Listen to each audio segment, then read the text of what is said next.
Chapter 2 Rescued. Jace sprinted through the forest, seeing all the carnage. He saw dead soldiers everywhere. They were wiped out in an instant, Jace muttered. He eventually made it to the shore. Jace pressed a button on his helmet, scanning the area. They didn't stand a chance, Jace said sadly. Suddenly, his helmet started picking up an energy. He looked around the area, observing the trees and shore. Suddenly, a hologram appeared in front of him. He jumped back, staring at the hologram as it fully materialized. The hologram formed into a man in a suit. Jace, this place is over. You must leave this planet, the hologram yelled. Who are you? Jace responded, staring at the hologram. I'm Samuel, a part of your kin. Follow this message, Samuel said before his hologram faded away. Jace thought about what he just said when he heard a voice behind him. Jace, are you alright? Brendan screamed, running over to him. Jace turned around, telling her about the destruction. Do you think any of the soldiers survived? Brendan asked. I don't think so. I already scanned this place, Jace said. They were about to leave the area when they heard something in the bushes. Jace and Brendan turned around, seeing the bushes moving. Jace pressed a button on his suit, scanning the bushes. A soldier? Jace began sprinting towards the bushes. Brendan sprinted behind him. They made it to the bushes, seeing Hanson twitching slowly. He needs help, Jace said, pulling his body out of the bushes. Jace and Brendan lifted his body up. They began making their way towards their underground base. The wind began picking up as they got closer to their destination. They eventually made it to the secret hatch. Brendan knelt, opening it. They hopped inside as it began to rain. They stood up, bringing Hanson's body over to a machine. This should nurse him back to health, Brendan said, starting up a machine called the Enhancer. Jace came and lifted Hanson's body into the machine. They closed it as a blue light began emanating from the machine. Suddenly, a voice on the intercom came on. Energy down to 80%. Damn, that might be a problem. We'll have to fix that later, Brendan said, looking at the ceiling. Jace walked around the base. He opened the door to the sleep room, seeing a stranger reading. The person didn't notice Jace. Hey, who are you? Jace yelled as the person swiftly turned around. He dropped the book, staring at Jace. Who are you? Jace said even louder. I'm Jess, alright? I just need to escape from those robots, Jess yelled back. How did you get in the base? Jace yelled. I was running from those robots when I tripped. I then saw something sticking from the ground. It was a metal lever leading to this place. Jess responded, scratching his head. Brendan walked in the room. What is going on? What is happening in here? She said, looking at Jess. I was being chased and found this place. Jess said to Brendan. Well, are you alright? Brendan asked. I'm fine. Jace walked over to him. He knelt, grabbing the book Jess was reading. How far did you get in this book? Jace asked, staring into Jess's eyes. I only got to page 2, Jess said with a fake smile. Brendan offered Jess some food. He accepted, walking towards the door. He rubbed something against Jace's pocket, walking towards the door. Jace stared at Jess as he left the room. He then sat on the beds, one of the beds, flipping through the book. The history of those terrible people is in here. The same people who started this economic instability and this war. Jace muttered to himself. That Samuel guy looked familiar. He wanted me to leave this planet. Well, the state the Earth is in, I will, Jace said, clenching the book in his hand. He removed his helmet, hearing a commotion in the main room. He checked the main room, seeing 2 new people. He saw Brendan and Jess helping them up. Thank you guys. We thought we were dead, Giles said, stumbling to his feet. Thanks for letting us in, Vincent said, trembling. Are you guys alright? Brendan asked. Again. What is going on? Jace said, walking in towards the group. Vincent and Giles gazed at him.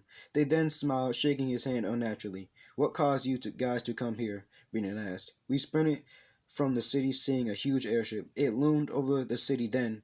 Vincent was stopped as everyone heard a big boom. The base started shaking hard as everyone nearly fell to the ground. What the hell was that? Jess yelled, grabbing onto the wall. That damn airship might have dropped a bomb on our city, Giles said, breathing heavily. The place eventually stopped shaking. Everybody slowly stood up, looking at the ceiling. This is going to be hard, Brendan said, shaking her head. Jace stared at the ceiling, knowing who it could have been. Arson, Jace muttered to himself. Chapter 3 Captured. Let me go, Tracy screamed, thrashing around in her seat. No, you know where he is, Arson yelled while spitting on her. Who the hell do you think you are? Tracy responded back, wiping the spit off her face. Behind them, a synthetic stepped into the room. Tell me where he is, Arson shouted again. The synthetic walked up to Tracy as she stared at it. What the hell? She said, leaning away from it. The synthetic stared at her. Since she won't give a word, robotize her. Arson smiled. The synthetic grabbed Tracy's shoulder. She began thrashing again. The synthetic sent an electrical shock through Tracy's body. She went limp. Finally, she needed to shut the hell up, Arson said, readjusting his headdress. The synthetic carried her body away. It took her frail body to the robotized room. The room was filled with tubes containing human bodies. Some moved, some didn't. The synthetic dropped Tracy's body. It hit the ground with a thud as the synthetic walked over to the monitor. The synthetic then shifted through multiple programs. It then clicked a button on the keyboard. One of the many tubes opened silently. The synthetic then picked up Tracy's body, shoving it inside of the tube. The tube then closed. Wires from the ceiling of the tube came upon Tracy's body. They hoisted her body in the air. The tube then started filling up with a blue liquid. This process will take precisely 12 hours, a robotic voice said. The synthetic left the room as the door closed behind it. The synthetic walked back to the control room where Arson was.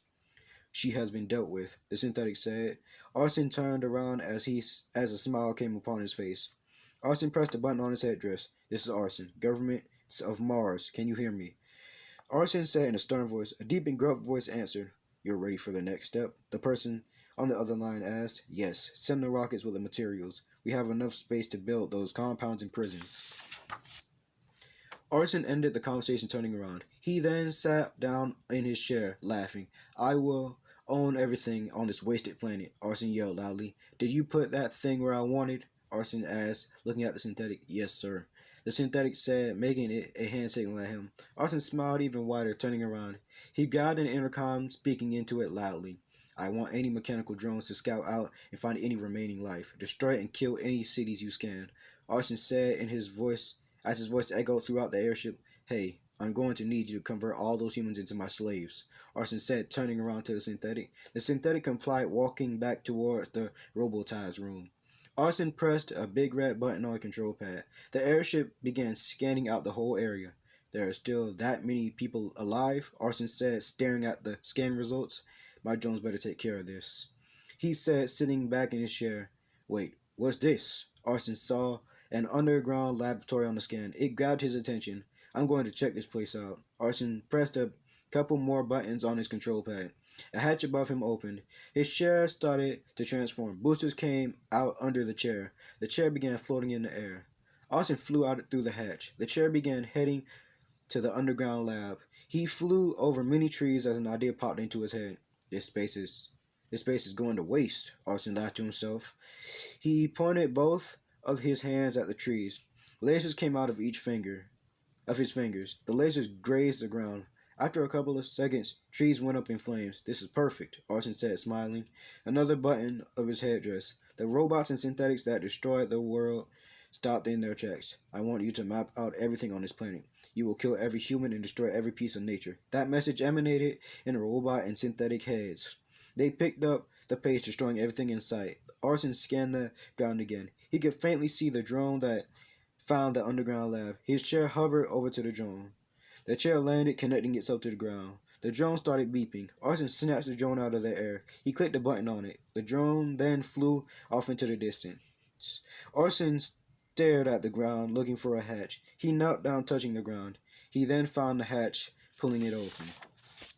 Opening the hatch, a large ladder led into darkness. Arson went down the long ladder. He ended up in an abandoned underground robot factory. Who built this? Arson thought, looking around. The walls were gray and brown. Old tubes lined those walls. Some had robots and others didn't. This will be a great help, Arson said, smiling. The factory was huge. Arson looked under him, seeing multiple floors. His smile became even larger as he made his way through the factory.